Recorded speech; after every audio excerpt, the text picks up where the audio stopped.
কতদিন পর আমাদের ছাদে আড্ডা হচ্ছে, তাই না বল? সত্যি, আফটার এইচএস তোদের ছাদে কত আড্ডা দিতাম বলতো। তখন সময়টা কত আলাদা ছিল।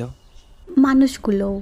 সিরিয়াসলি, তখন ভাবতাম টাকা কামালে কত ঘুরবো, বেড়াবো, মুভি দেখবো। আর দেখ, এখন টাকা আছে, সময় নেই।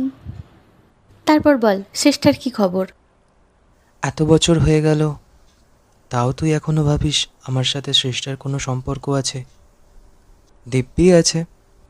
ভালো তো থাকবেই। তোদের সেম কলেজ ছিল না? হুম, ওই আর কি।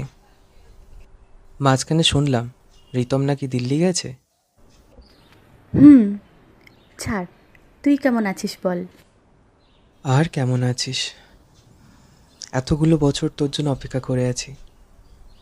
নিজের মনের কথাটা আমি তোকে আজও বলতে পারিনি, মনের ভেতরেই রেখেছি। তুই কি সত্যি রিতমকেই?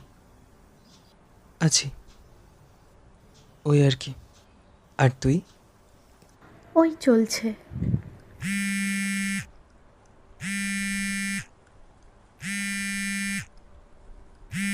রিতম, এতদিন পর।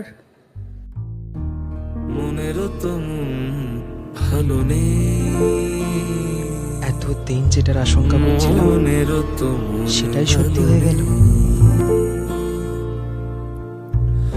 ভুলে গিয়ে ভালো ছিল নিজেরই সাথে, একা একা একা মিলে একা